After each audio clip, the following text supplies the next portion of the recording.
Hello students, welcome back to the channel and welcome to the track of Kamyabi.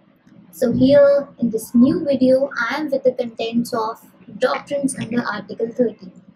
Article 13 of the Fundamental Rights we had already discussed, which tells us about laws inconsistent with the provisions of the Constitution.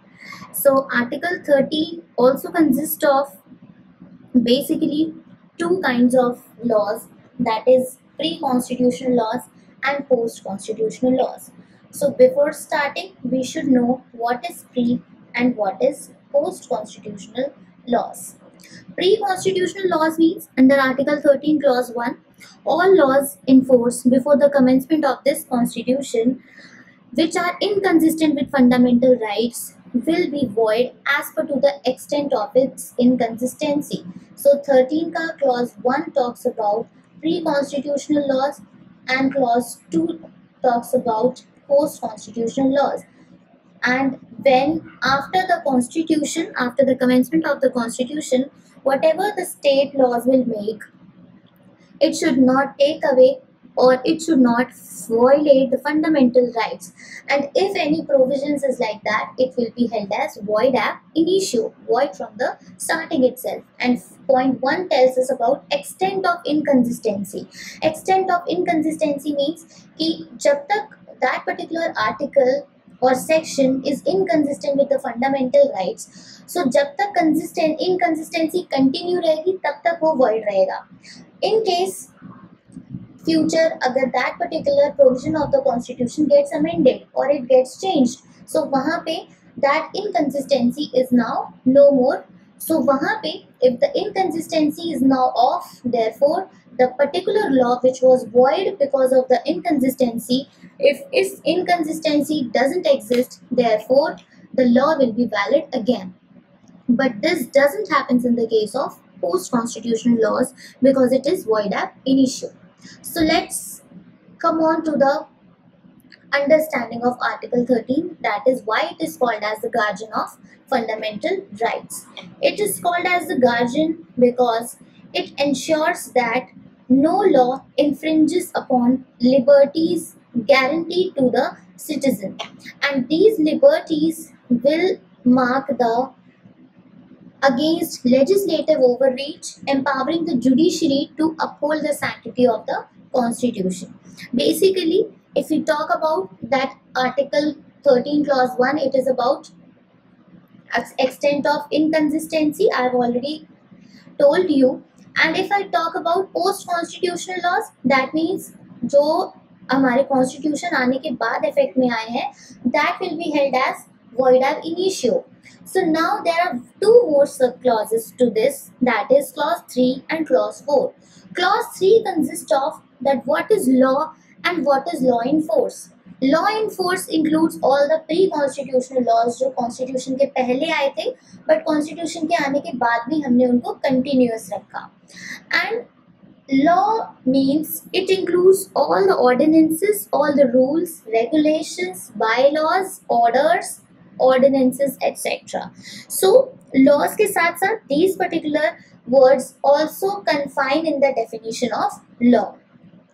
Now after clause 3 there is a clause 4, and clause 4 has been added by 24th Amendment Act.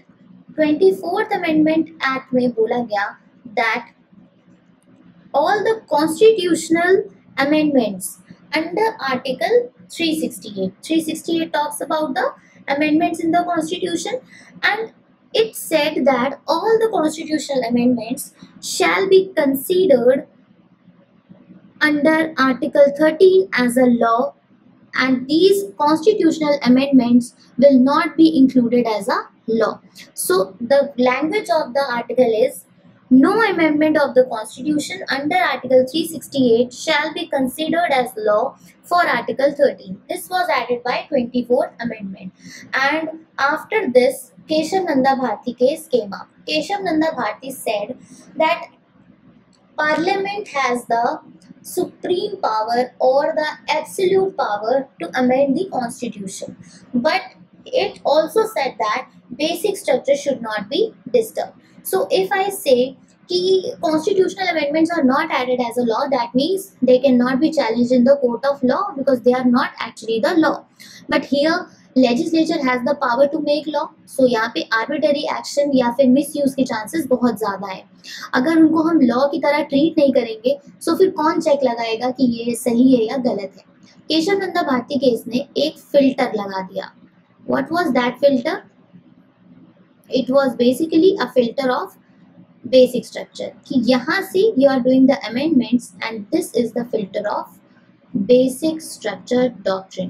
Basic structure क्या कहता है कि constitution के आप जितने भी fundamental features हैं आप उनको डिस्टर्ब नहीं कर रहे तो आप कोई भी अमेंडमेंट कर सकते हैं. Parliament has that power and when this filter has been applied, यानी कि अब जो कॉन्स्टिट्यूशनल अमेंडमेंट्स आ रहे हैं those are valid even when अगर बेसिक स्ट्रक्चर इन्फ्रिंज नहीं हो रहा है, बट तब भी अगर कॉन्स्टिट्यूशनल अमेंडमेंट्स पे चेक लगाने की जरूरत है. So judicial review always had that ambit. Judicial review can any time applied on constitutional amendments, and at any point of time it can be checked that whether it is infringing the fundamental rights or not. So Keshav Nanda Bharti case was a landmark case which solidified the concept of judicial review and also the basic structure doctrine. इसने बोला कि constitutional amendments cannot alter or destroy the fundamental features of constitution including judicial review and fundamental rights. So judicial review का जो ambit under article 13 applies on each law, applies on each constitutional amendment. Moving ahead with first doctrine, that is doctrine of judicial review. So यहाँ से before this particular इस slide के पहले जो हमने slide अभी डिस्कस की उसमें basically you must have understood that what is judicial review. हमारे कॉन्स्टिट्यूशन में nowhere the word judicial review has been used, but this word has been used in the USA Constitution. And USA constitution से ही हमने अपने constitution में ये particular जो inspiration है वो ले रखी है. Judicial review is actually the most important doctrine which is linked to Article 13. Why it is linked to Article 13? Because it refers to the power of judiciary to examine the constitutionality of legislative enactments. जितने भी laws हैं plus जितने भी executive actions हैं दोनों चीज़ों पे apply होगा. Legislature पे plus executive पे भी a kind of check is applied. Check क्या apply होता है? That whether the actions of legislature यानी जो law है plus the action of executive यानी जो भी administration के action हुए हैं whether they are proper or not. If they are violative of fundamental rights then it will be treated as invalidated. Check apply करना पड़ता है जिससे मान लो that this is the limit of these particular authorities and if they are going beyond the authority then it would be directly checked and it would be also applied कि whether they are operating their rules within the bounds prescribed by the constitution or not, and if not that particular action will be held as invalid, that particular law will be held as invalid. So here judicial review is basically that if any law or action is found to be violation of the constitution, the courts have the power to make it null and void. A kind of constitutional check important है कि दोनों branches पे judiciary अपनी supremacy को maintain करे and while maintaining its supremacy basically it is following the constitutional supremacy जहाँ पे constitutional is the mandate. Limits में रखने के लिए it is important. Principle of constitutionalism it is the basic we can say that philosophy और ideology where the three branches इनको जो powers constitution देता है इन्हीं पावर्स को there is a restriction on their power, prevent करता है इन organs को कि ये अपनी अथॉरिटी से बाहर जाके कोई भी एक्शन परफॉर्म ना करे. के केस लॉज की अगर बात करें so there are two important case laws in this. वैसे तो there is this very big list of case laws but here we are discussing two case laws that is Minerva Mills versus union of India. In this case the section 4 and 55 of 42nd Amendment Act holding that it is infringing fundamental rights, it was held that it is invalid and struck down by the Supreme Court. यहाँ पे court ने ये भी बोला that Parliament has the power to amend the Constitution, but this power is not absolute because it cannot destroy its essential features. Same as kind of Keshavananda Bharti case. The Keshavananda Bharti case was again supported in this Minerva Mills. L. Chandrakumar versus Union of India. This judgment said that judicial review is indispensable. Parliament or any state legislature can never cut off the ambit of judicial review. And Supreme Court also declared that power of judicial review is also vested in high courts under Article 226 and 227, and of course Supreme Court under Article 32, which is an essential feature. And essential feature, that means basically forming the part of basic structure, and judicial review cannot be diluted by any of the legislative action. कोई भी अगर कल को parliament या legislature ऐसा law बना दे कि नहीं इस चीज पे जुडिशियल रिव्यू अप्लाई नहीं हो सकता है, so that particular thing is not valid. If you want to study more about कि ये यूएसए से किस केस से निकला, so there is a case Marbury versus Madison. Marbury versus Madison was the first case to introduce judicial review in USA, the case of 1803. You can go for it. Also, there is a case of I.R. Collier versus State of Tamil Nadu, where the laws under 9th schedule can also be reviewed if they are violating basic structure. So, I said here I cannot mention the exhaustive list of the case, but I can tell you that what other cases you can involve. Next comes is doctrine of severability or doctrine of separability. Doctrine of severability means कि if any provisions of law is found to be unconstitutional, so जो सिर्फ offending part है उसको struck down कर दिया जाए और जो बाकी का law है वो independent और enforceable हो. This means that if that legislative enactment को हमें सेव करना है कि पूरा का पूरा void हो जाए, so हम पूरा void ना करके जो भी part उसका contravene करता है fundamental rights को हम सिर्फ उसको हटा दें. So that means the valid and constitutional part of law continue to operate, but जो offensive provisions हैं those are struck down. Now ये possible कैसे होता है? I'll tell you. If I talk about कि we are having basically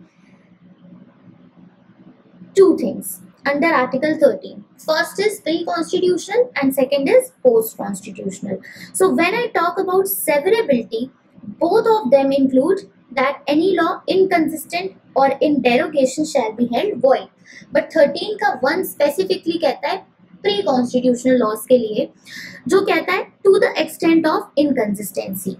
Inconsistency जब तक है तब तक void है, अगर inconsistency हट गई तो फिर वो दोबारा से valid हो जाएगा. अगर हमें डॉक्ट्रिन ऑफ सेवरेबिलिटी अप्लाई करना है, so there are 4 points. First is may be, सबसे पहले तो इम्पॉर्टेंट क्या है, किसी भी लॉ का अगर जो वैलिड पार्ट है प्लस जो इनवैलिड पार्ट है अगर हम उसको सेपरेट कर सकते हैं, सो हम वैलिड वाले को हटा देंगे और जो बचा वाला जो इनवैलिड है जो कॉन्स्टिट्यूशन के अगेंस्ट है वो हट जाएगा. सो सेवरेबिलिटी अप्लाई करने के लिए पहला पॉइंट जरूरी है कि वैलिड और इनवैलिड अलग हो जाए. Second point is if the valid portion should be capable of being enforced independently. मान लो हमने किसी भी एक्ट का जो इनवैलिड पोर्शन था उसको हटा दिया, किसी भी एक्ट में there are certain invalid sections को हमने हटा दिया. So now the point is कि अब जो वैलिड बचा है ये वैलिड एनफोर्सिएबल है कि नहीं, एक अकेला, क्योंकि अब इनवैलिड वाले हट गए हैं. If this valid portion is independent और ये वैलिड पोर्शन जो अब बचा हुआ है एनफोर्स किया जा सकता है, then that particular law can be made valid. उसको हम सेपरेट करके जो रेस्ट ऑफ द एक्ट है वो चला सकते हैं. Third is legislature must have intended that valid part should survive. जब लेजिस्लेचर इस लॉ को बना रहा होता है या जब वो फ्रेम कर रहा होता है लॉ को, it is to be checked कि लेजिस्लेचर का इंटेंशन क्या था. इंटेंशन के साथ साथ जो वैलिड पार्ट है क्या वो इंडिपेंडेंटली सर्वाइव कर पा रहा है. If it is complete in itself, इस तरह का बना हुआ है कि उसको अगर हम सेपरेट भी कर दें तो भी एक्ट में कोई ज्यादा फर्क नहीं पड़ रहा है, वो अप्लाई हो सकता है, then only that act can be valid again. So here legislature का इंटेंट भी चेक होता है. नाउ फोर्थ पॉइंट इज अगर striking down the invalid part must not alter the basic structure or objective of the law. अगर हम invalid part को ही struck कर दे रहे हैं and if that part struck कर हटाने की वजह से अगर हमारा basic structure disturb हो रहा है, so then whole law can be held invalid. So test of severability is whether unconstitutional part is so inextricably bound up with the constitutional part that it cannot be separated. So without altering the legislative scheme. So यहाँ पे valid part can stand independently and is complete in itself after the severance, then this doctrine applies. अगर ऐसा नहीं होता है, if the valid part and invalid part cannot be separated, then whole law will be held as void. Now important case laws would be RMD versus Union of India. In RMD versus Union of India, it provided the guidelines to apply severability. Guidelines में it was basically एक price competition act आया था. Price competition act की constitutionality check करने के लिए RMD वाला case आया. सुप्रीम कोर्ट ने बोला that doctrine of severability will be applied to distinguish between the competition that requires skills and those who are purely of gambling in nature. So यहाँ पे जो प्राइस कॉम्पिटिशंस गैम्बलिंग नेचर के थे, those were held as void as they violated article 19(1)(g, that is right to practice any profession. but जो provisions competitions को लेके थे जहाँ पे skills involved है, those part were separable. तो जो gambling वाला था वो हट गया और जो बचा हुआ था जहाँ पे कुछ skills involved है, those were held as valid. So यहाँ पे सेपरेट किया जा सकता था. तो प्राइस कंपटीशन एक्ट में जो इनवैलिड सेक्शंस थे गैम्बलिंग वाले वो हटा दिए गए और बचा हुआ जो कंपटीशन में जहाँ पे स्किल्स इन्वॉल्व थे that was totally valid. So act जो था वो पूरा ना वॉइड करके डॉक्ट्रिन ऑफ सेवरेबिलिटी या सेपरेबिलिटी अप्लाई किया गया और वैलिड लॉ को प्रिजर्व कर लिया गया. जो अच्छा लॉ था, जो कॉन्स्टिट्यूशनल लॉ था, उसको हमने सेव कर लिया. Next is state of Bombay versus FN Balsara. State of Bombay versus FN Balsara में एक बॉम्बे प्रोहिबिशन एक्ट 1949 आया था, उसको चैलेंज किया था. चैलेंज ये था that act is unconstitutional, fundamental rights को वायलेट कर रहा है. Basically it was regarding some kind of consumption of medicinal preparation जो कि अल्कोहल से बनता है. So here it was checked कि एक्ट के कौन से जो प्रोविजंस हैं वो अनकॉन्स्टिट्यूशनल है. अप्रॉक्स 8 सेक्शंस ऐसे निकले जो इनवैलिडेट कर दिए गए, बट बाकी का जो रेस्ट ऑफ द एक्ट जो था that was okay. It was allowed that उस पर्टिकुलर लॉ में कुछ भी गड़बड़ नहीं है and it is aiming at prohibition of intoxicating liquors and here the act was remained in force. बाकी का वैलिड था because severability was applied. RMD वाले केस में कुछ ऐसे पॉइंटर्स भी बताए गए थे जहाँ पे हमें चेक करना पड़ेगा. 4 pointers were told, key principles were there, that is first is legislative intent is the key. Second is if valid या इनवैलिड पार्ट्स आर इनसेपरेबल, पूरा एक्ट वॉइड हो जाएगा. But third is if valid parts are independent, उनको हम survive कराएंगे, उनको हम upheld कर देंगे. And fourth is that courts do not do judicial legislation. Courts खुद से लॉ नहीं बनाते. If there is a certain problem in law, court क्या करेगा, लेजिस्लेचर को रिकमेंड करेगा कि आप इसमें चेंजेस, रिक्वायर्ड चेंजेस हैं, you can do those required changes, alteration कर दो या मॉडिफिकेशन कर दो या फिर रिपील कर दो. But courts do not practice judicial legislations themselves. So I hope you are clear about this doctrine, and moving ahead to the other, that is doctrine of eclipse. Doctrine of eclipse का मतलब हुआ, eclipse का ही मतलब समझते हैं. eclipse का मतलब होता है, here it is mentioned the temporary shadow. temporary shadow का मतलब हुआ to hide something. hide कैसे होगा, जैसे देखते हो यहाँ पे it is a बॉडी, सन है, सन को कोई ना कोई जो दूसरी प्लैनेटरी बॉडी है वो कवर कर रही है, may be moon, may be earth. So a kind of shadow is there. Why it is called as temporary shadow, क्योंकि जब ये शैडो, जब ये बॉडीज मूव करेंगी, सो दोबारा से दैट पर्टिकुलर जो बॉडी है, जो सन है, उसकी जो इमेज है वो वापस से एज इट इज हो जाएगी. So here doctrine of eclipse means this, सबसे पहले जो पॉइंट है, this applies only on pre constitutional laws. Only on pre constitutional laws means article 13 clause 1 जो कॉन्स्टिट्यूशन के आने के पहले लॉज आ गए थे उन पे अप्लाई होगा. चेक कैसे होता है, that this particular doctrine holds that a law inconsistent with fundamental rights is not void ab initio. हम starting से उसे void नहीं करते हैं. It is in the dormant state. And dormant का मतलब होता है that it is in a shadowed state.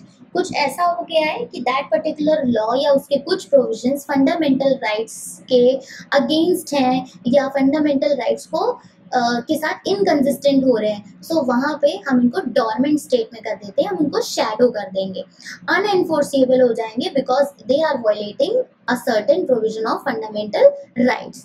अब एक एग्जांपल ले लो कि सपोज करो there is a certain act और एक्ट का एक सर्टेन आर्टिकल है, आर्टिकल 13 एंड दिस मान लो सेक्शन 13 है for your confusion, and section 13 हमारे आर्टिकल फॉर एग्जाम्पल 24 से इन्फ्रिंज हो रहा है, 24 के प्रोविजन से इन्फ्रिंजमेंट आ रहा है सेक्शन 13 में, चेक किया गया, सो ये पर्टिकुलर जो आर्टिकल था ये एक्चुअल में इनवैलिड निकला बिकॉज ऑफ इट्स इनकंसिस्टेंसी। इसको हमने क्या किया, एक्लिप्स हो गया, टेम्परेरी शैडो पड़ गई, अप्लाई नहीं हो रहा है, रिपील भी नहीं हुआ है, बट कह सकते हैं it is a kind of eclipse आ गया, उसके ऊपर एक शैडो आ गया इस आर्टिकल 24 का, कि ऑफ कोर्स फंडामेंटल राइट्स ही ऊपर रहेंगे, सेक्शन 13 अप्लाई नहीं करेगा।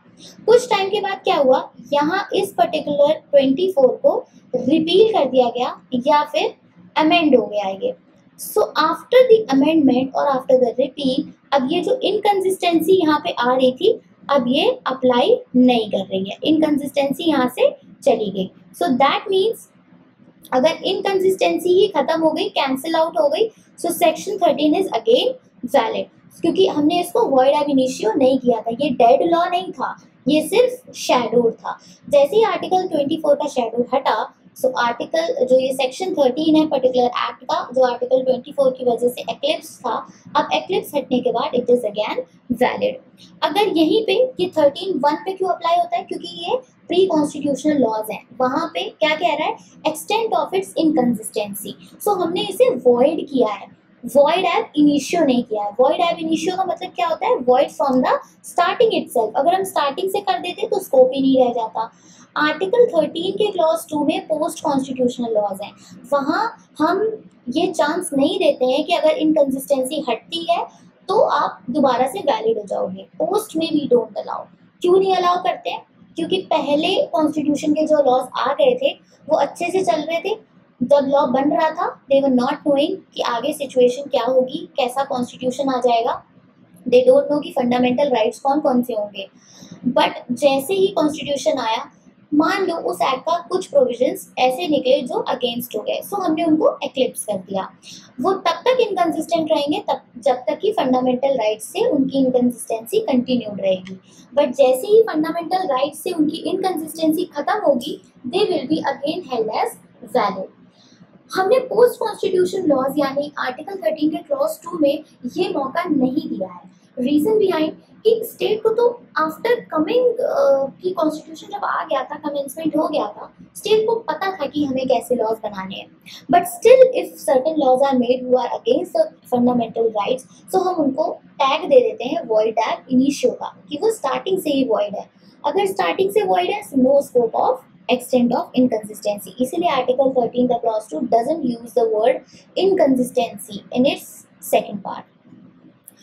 यहाँ पे रिवाइवल का पोटेंशियल क्यों दिया हुआ है, बिकॉज हम उनको मौका देते हैं कि मान लो आगे चल के अमेंड होता है या रिपील होता है या जो फंडामेंटल राइट्स है वो अब उस सिचुएशन में अप्लाई नहीं हो रहा है, देयरफॉर इनऑपरेटिव हो गया है, सो कह सकते हैं कि एक्लिप्स हट गया और वो जो लॉ है इज अगेन फुली ऑपरेशनल, क्योंकि अब इनकंसिस्टेंसी रह ही नहीं गई। सो अ काइंड ऑफ एक चांस देना। लीगल कंटिन्यूटी क्या होती है कि रिटेन करना है हमें as a state retains the pre constitutional legislation, इसके लिए प्रिवेंट करना होता है कि लेजिस्लेटिव वैक्यूम ना क्रिएट हो, जिससे कि अब देखो सुप्रीमेसी ऑफ फंडामेंटल राइट्स उन्हें हमेशा ही रखना पड़ेगा, अगर सुप्रीमेसी नहीं रखेंगे so legislative vacuum will be created और लॉज इस तरह के जो इनकंसिस्टेंट हैं वो आते रहेंगे। इस तरह के लॉज कंटिन्यू ना हो और इनकंसिस्टेंसी को हम एक तरह से छुपा दें और आर्टिकल्स को जो फंडामेंटल राइट्स के आर्टिकल्स हैं उन्हीं को सुप्रीम रखें, that is why it is important. But अगर मान लो इनकंसिस्टेंसी ही खत्म हो गई, सो वहाँ पे कोई मतलब नहीं है कि जो पर्टिकुलर लॉ वॉइड हुआ था वो वॉइड रहे, अब वो वैलिड हो जाएगा क्योंकि इनकंसिस्टेंसी ही खत्म हो गई है। इसका important cases Bhikhaji versus state of MP. Bhikhaji versus state of MP, it was the first case और इसमें एक्लिप्स रिमूव हुआ था after Article 19 Clause 6 was amended. Here the law became valid again. Landmark case यहाँ पे आया एक Madhya Pradesh abolition of proprietary rights, और यहाँ पे ये अब because this is the pre-constitutional laws 1950 में आया था but before the constitution, so यहाँ पे क्या हुआ कि एक्ट को देखा गया that it is inconsistent with right to carry on any occupation and it infringed on the fundamental rights to property. But बाद में आर्टिकल जो फर्स्ट अमेंडमेंट एक्ट हुआ उसमें 31A और 31B को इंट्रोड्यूस कर दिया, जिसकी वजह से जो इनकंसिस्टेंसी थी वो खत्म हो गई। जो सेविंग्स लॉ आया एक्विजिशन ऑफ एस्टेट्स के लिए, उसकी वजह से जो इनकंसिस्टेंसी आ रही थी to carry on any trade and occupation वो ही खत्म हो गई। सो यहाँ पे सुप्रीम कोर्ट ने बोला that pre constitutional law is not void ab initio, but हम उसको सिर्फ एक्लिप्स कर देते हैं, और अब अगर फंडामेंटल राइट ही अमेंड हो गया so it will be constitutional again. So अब वो दोबारा से वैलिड कर दिया गया। सो इसके अलावा if you want to discuss this in more, you can also see Keshav Madhav Menon versus State of Bombay, and one more case is important, that is Deep Chand versus State of UP. इसमें the basic difference between pre-constitutional laws and post-constitutional laws बताया गया था, and if post-constitutional laws are violating fundamental rights, it will be held as void ab initio. So now next, moving towards the next doctrine, that is doctrine of prospective overruling. Doctrine of prospective overruling means balancing justice with the certainty. A kind of tool जो कि judiciary use करती है, specifically Supreme Court use करता है, and it is used in declaring a law या फिर जो पुराना कोई केस आया उसका जो जजमेंट है that is unconstitutional या फिर incorrect. But यहाँ पे new ruling will apply only to the future cases. अब हम पीछे जाके उन पर्टिकुलर केस लॉस को दोबारा से चेक नहीं करेंगे, बट व्हाट इट इज कि जो आगे रूलिंग्स आएंगी वो अब इस केस को अप्लाई करेंगी। इंपॉर्टेंट क्या है, to prevent the chaos and disruption that may arise from overturning long standing precedents retrospectively. Now this doctrine means that अगर मान लो इफ अ सर्टेन डिसीजन को हम इनवैलिडेट कर रहे हैं या किसी भी लॉ या प्रिंसिपल को इनवैलिडेट कर रहे हैं, so it does not affect the past transactions और डिसीजन। जो पहले आ चुका है दैट इज ओके, जो पहले का प्रेसिडेंट है that is okay, but that particular interpretation और the ruling will apply from और will take effect from the date of the judgment, जिस दिन से वो आया है, and will also apply on all the future cases. Legal certainty क्या होती है, that it is to ensure the stability और certainty. Retrospective effect can not be applied, और अगर आप रेट्रोस्पेक्टिव इफेक्ट अप्लाई करेंगे सो it will disturb the legal positions. It can also burden एक आ जाएगा, पेंडेंसी आ जाएगी, फ्लड गेट आ जाएगा ऑफ द लिटिगेशंस, क्योंकि पुराने केसेस दोबारा से रिवाइज होने के लिए आ जाएंगे।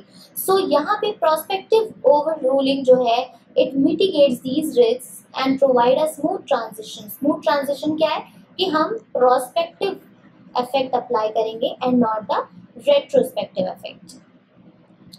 जुडिशियल डिस्क्रिशन इज कि ये जो पावर है ओवर रूलिंग का ये ज़्यादातर सुप्रीम कोर्ट ही यूज़ करता है, और ये उन सिचुएशंस में यूज़ करेगा जहाँ पे पुरानी सिचुएशंस में बहुत ज़्यादा प्रॉब्लम आई, सोसाइटल इश्यूज आए, कई सारे एडमिनिस्ट्रेटिव इनकन्वीनियंस भी हुई। सो वहाँ पे जब वो अपनी चीज़ों को, अपने जजमेंट्स को चेंज करता है, सो वो उस पर्टिकुलर केस से पुराने केस के जो जजमेंट है उनको कह सकते हैं चेंज करके कुछ नया लेके आएगा, और जो भी कुछ नया लेके आया है, if it is making it unconstitutional of the past things, previous pronouncements, तो जो अब जो जिस केस में भी जो judgment आया है that will apply on the future cases, not on the past cases. So this basically इसका example बनेगा that it is not a direct doctrine under Article 13, but a kind of कह सकते हैं severability और eclipse जैसा ही है, जहाँ पे कोर्ट्स यूज करते हैं दिस पर्टिकुलर डॉक्ट्रिन, और यहाँ पे बेसिकली स्ट्राइक डाउन करता है सुप्रीम कोर्ट। जैसे कि एग्जांपल ले लो कि कुछ टैक्सेशन लॉज थे which are violative of fundamental rights, उनको कैंसिल आउट किया था। एंड जो कैंसिलेशन हुआ है वो प्रोस्पेक्टिवली अप्लाई होगा, ना कि retrospectively and from the date of the judgment also. अब जो फर्दर टैक्स है वो नहीं कलेक्ट किया जाएगा, जो हो चुका है that is okay. No new proceedings can be initiated based on this case. Next case is Golaknath versus state of Punjab. पहला केस जहाँ पे प्रोस्पेक्टिव ओवर रूलिंग अप्लाई हुई, जहाँ पे फर्स्ट थिंग आया, क्वेश्चन ये था कि फंडामेंटल राइट्स को अमेंड कर सकते हैं या नहीं कर सकते।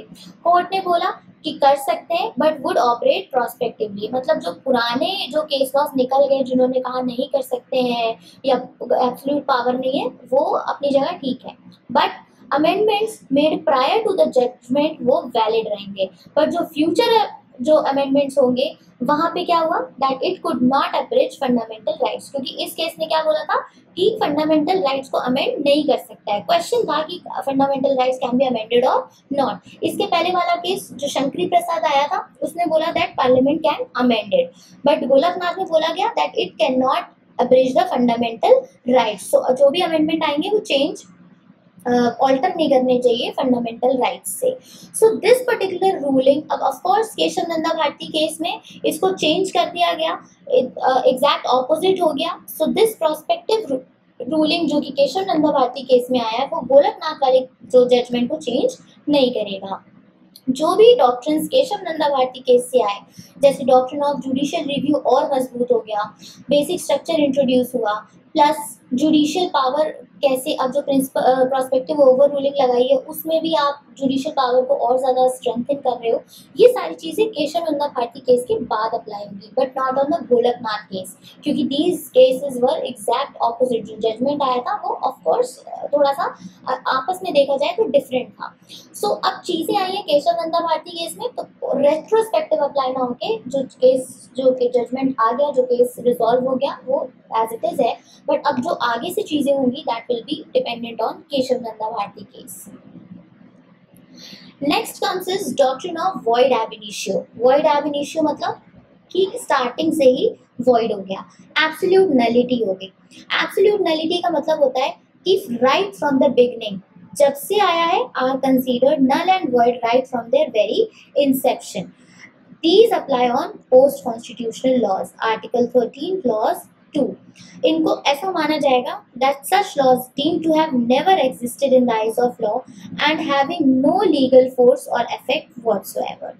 ऐसा मान लिया जाएगा कि कभी आए ही नहीं थे तुम, ऐसा माना जाएगा कि तुम्हारा कभी एग्जिस्टेंस ही नहीं था। वाई? बिकॉज ये जो पर्टिकुलर लॉज आए हैं ये कॉन्स्टिट्यूशन के बाद आए हैं। Why state have created these kind of laws, जब आपको पता था that you don't have to violate the provisions of the fundamental rights और द कॉन्स्टिट्यूशन। सो यहाँ पे जो हमारा लेजिस्लेशन है, जो कॉन्स्टिट्यूशन है, ये मौका नहीं देता है, क्योंकि पहले से ही स्टेट को पता है कि लॉज क्या है and you have to follow that. So pre constitution में एक मौका है कि अगर इनकंसिस्टेंसी कंटिन्यू रहती है तो आप वॉइड ही रहोगे, अगर इनकंसिस्टेंसी हट जाती है then you will be valid again, but not in 13 clause 2, क्योंकि आपको after the coming of the constitution state was knowing about the fundamental rights and the clause इसके अगेंस्ट नहीं होना चाहिए। If the post-constitutional law is enacted and immediately found in the violation of fundamental rights, it will be deemed as void ab initio. मान लिया जाएगा still born हुआ है, मतलब कोई एक्शन ही नहीं है, कह सकते हैं डेड है, स्टार्टिंग से ही हम मान लेंगे that it didn't existed at all. Void ab initio का मतलब हो जाता है no legal effect, that is it has no legal consequences. Action taken or created under such law are considered as null and void, means it is zero. In case इसका जो reason है that is strict interpretation, जो कि कहता है fundamental rights are always supreme as compared to the subsequent legislation. अब supremacy को, जो फंडामेंटल राइट्स की सुप्रीमेसी है प्लस जो इंडियन कॉन्स्टिट्यूशन की सुप्रीमेसी है, इसको अगर अपहोल्ड करना है so this doctrine is important. Absolute nullity, कोई भी बहाना, कोई भी एक्सक्यूज नहीं चलेगा। इमीडिएट एंड एब्सोल्यूट बैरियर है जिससे कि आगे फर्दर स्टेट्स को रोकेगा किसी भी तरह के ऐसे लॉज बनाने में जो फंडामेंटल राइट्स का वायलेशन करते हो, एंड फंडामेंटल राइट्स के वायलेशन को फर्दर रोकना है तो इस तरह के एक्शंस को स्टार्टिंग से ही अवॉइड करना होगा। फंडामेंटल राइट्स का वायलेशन है तो कैसा वायलेशन है, बेसिकली वर्टी इस पे क्वेश्चन मार्क लगा है, अनकॉन्स्टिट्यूशनल है।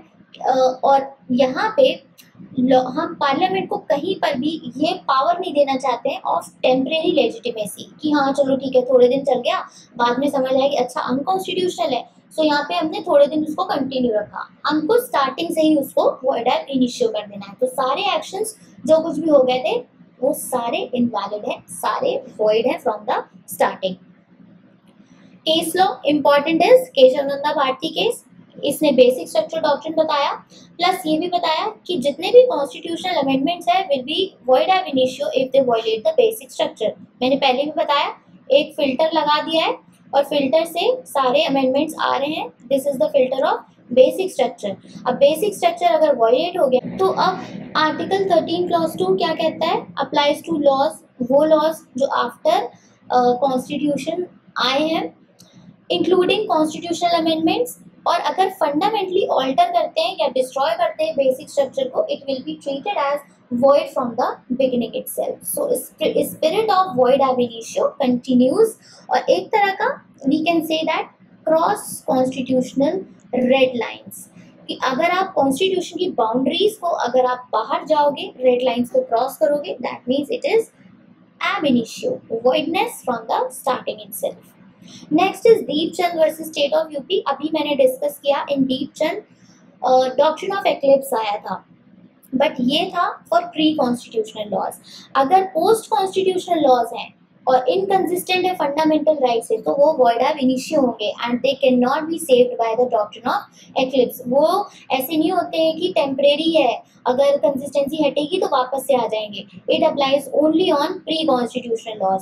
जितने भी पोस्ट कॉन्स्टिट्यूशनल लॉज है वहाँ पे उनको हम स्टार्टिंग से वॉइड कर देंगे, कोई भी लिमिट नहीं छोड़ेंगे कि जैसे इनकंसिस्टेंसी हटे तो वो आ जाए। दैट मीन्स कि स्टार्टिंग से ही वॉइड, वैलिड का कोई स्कोप ही नहीं है।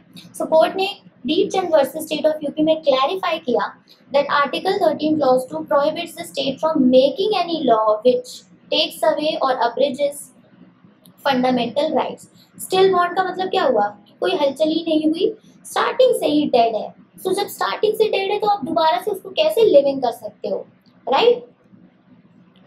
So now if I talk about the interactions with Article 368, so Article 368 के साथ पहला तो बनता है that it is parliamentary supremacy कि whether the parliament is supreme or not. So of course if I talk about जितने भी अभी तक judicial pronouncements आए हैं, parliament has the power to amend the constitution and parliament also has the power to amend the fundamental rights. But initially क्या argue हुआ था, that constitutional amendments are not laws within the meaning of article 13 और इसको क्या किया, judicial review के beyond कर दिया। But from this particular thing it came Golaknath case. Golaknath era आया जिसमें सुप्रीम कोर्ट ने बोला दैट कॉन्स्टिट्यूशनल अमेंडमेंट्स को हम लॉज ही मानेंगे, ऐसा नहीं है कि वो लॉ नहीं है, and they cannot abridge or take away any fundamental rights. State ऐसा कुछ भी नहीं करेगा जहाँ से वो लॉज को ले ले या फिर वायलेट कर दे। This was severely restricted. इसने क्या किया, पार्लियामेंट की पावर को रेस्ट्रिक्ट कर दिया and leading to constitutional crisis. But अभी after this Golaknath era it came the basic structure doctrine from Kesavananda Bharati case. Kesavananda Bharati case ने इस कॉन्फ्लिक्ट को रिजॉल्व किया। केशव नंदा भारती केस में बोला गया that okay this Golaknath case is ओवरटर्न्ड। Parliament can amend any part of the constitution including fundamental rights under article 368. Of course power absolute नहीं है। power absolute क्यों नहीं है, because it cannot alter or destroy the basic structure. Again वो filter apply हो गया basic structure का।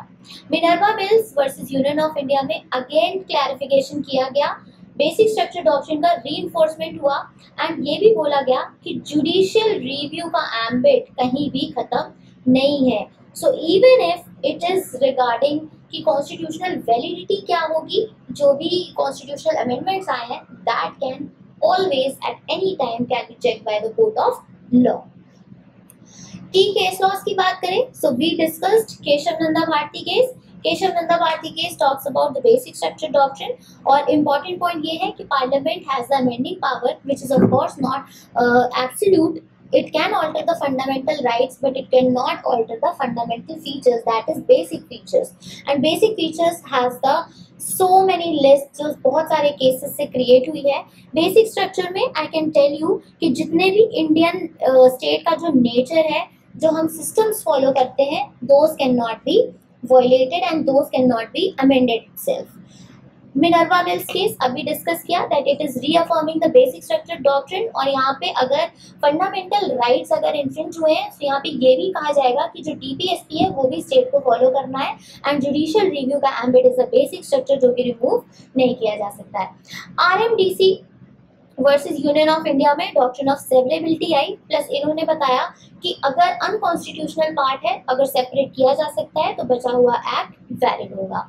Bikaji versus state of MP में doctrine of eclipse was the foundational case for doctrine of eclipse, और बताया कि अगर इनकंसिस्टेंसी हट जाती है या दैट पर्टिकुलर लॉ जो फंडामेंटल राइट का जो डिस्टर्ब कर रहा था उस पर्टिकुलर सेक्शन को या प्रोविजन को, अगर वो अमेंड होता है या मॉडिफाई होता है, then that particular law will be valid again. L Chand Kumar versus union of India talks about judicial review की power which was affirmed and it was vested on both High Court and Supreme Court, and it is the forming the part of basic structure, so यहाँ पे that also cannot be amended. Legislature कल को ऐसा कोई special law नहीं बना देगा कि इन provisions पे, इन particular persons पे या इनसे regarding अगर कोई body है तो उस पे कोर्ट का कोई भी से नहीं है. सो दैट मीन्स आप जुडिशियल रिव्यू से बाहर ले जा रहे हो. जुडिशियल रिव्यू का जो अम्ब्रेला है उसमें सारे लॉज मेंशन्ड होंगे. Legislature can not do this कि वो कर्टेल कर दे इनमें से किसी भी को. Deepchand versus state of UP में it was regarding doctrine of eclipse and void ab initio. Doctrine of eclipse 13 clause 1, void ab initio clause 13 clause 2, pre constitutional and post constitutional laws. So I hope that important doctrines have been covered under this particular sections, and we have discussed regarding कि क्या क्या हुआ था, what are the major doctrines under Article 13, because it forms the कह सकते हैं guardian of the constitution, because it is a shield कि कौन से लॉज, अगर जो भी ऐसे लॉज हैं जो फंडामेंटल राइट्स से अगेंस्ट हैं, जो कि एक क्वेश्चन मार्क खड़ा कर देते हैं ऑन द फंडामेंटल राइट्स या उनकी सुप्रीमेसी पे. सो कैसे हम उन चीज़ों को डील करेंगे, कब जुडिशरी का पावर स्टार्ट होगा, जुडिशरी का पावर कैसे बेंचमार्क की तरह काम करेगा to check on legislative and executive actions that depends on these doctrines. So basically the protection from encroachment is there. ये doctrines काम करते हैं जहाँ पे चेक करा जा सके कि जो भी नए लॉज आ रहे हैं वो फंडामेंटल राइट्स को गारंटी करे, ना कि उनका infringement. Second is constitutional balance is maintain, जहाँ पे पॉलिटिकल हमें पार्लियामेंट्री सॉवरेंटी को भी बढ़ा के रखना है, प्लस कॉन्स्टिट्यूशनल सुप्रीमेसी भी जरूरी है. सो पार्लियामेंट को पावर तो दिया है लेजिस्लेट करने का प्लस अमेंड करने का, but it is in a limit, और आर्टिकल 13 के लिमिट प्रोवाइड करता है, not specifically the provisions of article 13 but the doctrines of article 13, जो बाउंड्री सेट कर देते हैं, एक लिमिट लगा देते हैं, जिससे कि कोर डेमोक्रेटिक और जो राइट्स हैं, जो रिपब्लिसिटी है, वो इन्फ्रिंज ना हो. Third is evolution with integrity. हमने डायनेमिक इसीलिए रख रखा है. आर्टिकल 13 का जो क्लॉज 3 है, इट कीप्स ऑन चेंजिंग, क्योंकि सोसाइटल चेंज आ रहा है, दैट मीन्स कि लॉज भी चेंज होते रहेंगे. क्लॉज 4 भी है कि कॉन्स्टिट्यूशनल अमेंडमेंट करा जा सकता है, बट यहाँ पे हम ऐसा ना हो जाए कि चेंजिंग सोसाइटी के साथ हम अपने बेसिक फीचर्स को ही खत्म कर दें. सो इसीलिए डॉक्ट्रिन इम्पॉर्टेंट है, जो बेसिक प्रिंसिपल्स को बचा रहा है, जो फंडामेंटल प्रिंसिपल्स को प्रोटेक्ट कर रहा है कि सब अमेंड करो बट प्रिंसिपल्स को छोड़ दो. प्रोस्पेक्टिव ओवर रूलिंग भी यही कहता है, जो पुराने जजमेंट्स आ गए वो एज इट इज रहेंगे, बट आज से जो चेंज हुआ है वो अब आगे के लिए, क्योंकि आगे सोसाइटी चेंज हुई है. पुराने टाइम पे वैसी ही सोसाइटी थी, need not to change that, but अब से ये फॉलो होगा. सो नेसेसरी लीगल रिफॉर्म्स जरूरी होते हैं without causing any disruption on the past actions. Fourth is upholding democratic integrity. इसका मतलब क्या हुआ, if the India is having a democratic or constitutional integrity, so this means कि accountability जरूरी है, जो स्टेट की आर्बिट्ररी पावर है उसको पे रेस्ट्रिक्शन ज़रूरी है। अब रेस्ट्रिक्शन होगा तभी कह सकते हैं जस्टिस प्रोवाइडेड है, और वो भी impartial and without any biasness. तो अगर ओवरऑल देखा जाए, if the rights of the individuals are to be protected, then it's important उसको रीअफर्म किया जाए, उसको माना जाए कि it's inviolable. So collectively article 13 is the spirit of Indian constitution. और कहीं पर भी judicial review, rule of law, ये सारे वर्ड्स इंडियन कॉन्स्टिट्यूशन में यूज्ड नहीं है। But when it is asked कि इसका ग्लिम्स कहाँ मिलता है, so this glimpse can be seen under article 13 of our Indian Constitution. So, thank you so much. This was all about the doctrines enlisted under Article 13. I hope you are getting the points which I am trying to tell you, and I hope that it's all clear in your head, the basic doctrines and how these doctrines protect the laws. So, thank you so much. If you have any doubt, you can anytime comment below. I will try to resolve all your doubts in the comment section. So thank you so much. We'll see you in the next video.